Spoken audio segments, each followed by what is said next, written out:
একটা গ্রাম যেখানে ঘুমিয়ে আছে হাজার বছরের ইতিহাস, আর আরেকটা যেন ছবির ফ্রেম থেকে উঠে আসা এক জীবন্ত পেইন্টিং।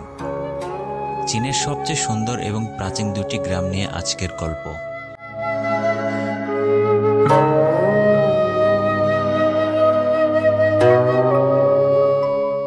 চীনের আনহুই প্রদেশে অবস্থিত হংশুন গ্রাম, যাকে বলা হয় চীনের জলছবির গ্রাম।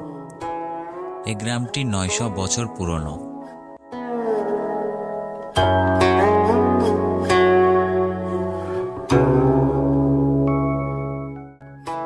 গ্রাম জুড়ে ছড়িয়ে আছে সাজানো পাথরের রাস্তা, সিংহালিন দিঘি, প্রাচীন চীনা বাড়ি, আর চারপাশে ওয়াংশন পর্বতের অসাধারণ দৃশ্য তো রয়েছে। চীনের জিয়াংজি প্রদেশে অবস্থিত এই গ্রামটির বয়স প্রায় 2300 বছর। চেংচু গ্রামে রয়েছে প্রায় 400-টিরও বেশি প্রাচীন ঘর, যেগুলো তৈরি হয়েছিল মিং এবং শিং সাম্রাজ্যের সময়।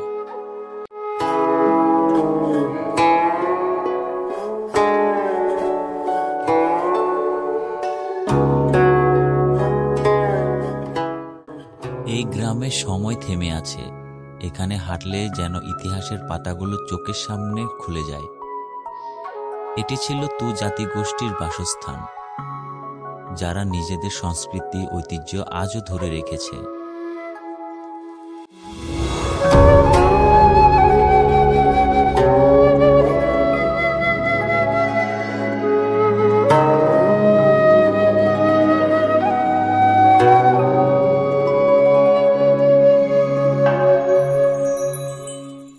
যেখানে হংচুন গ্রাম হল প্রাকৃতি আর শিল্পের এক অনবদ্য মিলন, সেখানে চেংচু গ্রাম হচ্ছে চীনের ইতিহাসের জীবন্ত দলিল। আপনি যদি চীনের মূল রূপ, শিকড় আর সৌন্দর্য একসাথে দেখতে চান, তাহলে এই দুটি গ্রাম হতে পারে আপনার পরবর্তী গন্তব্য। এমন আরও ঐতিহাসিক মায়াবী ভ্রমণের গল্প পেতে আমাদের সঙ্গে থাকুন। শেয়ার করতে একদমই ভুলবেন না। কমেন্টে জানাবেন আপনি কোন গ্রামে যেতে চান। আপনাদের ভালোবাসাই আমাদের অনুপ্রেরণা জাগায়। তাই সাবস্ক্রাইব আর ফলো দিয়ে পাশে থাকুন। দেখা হবে অন্য কোনো এক ভিডিওতে।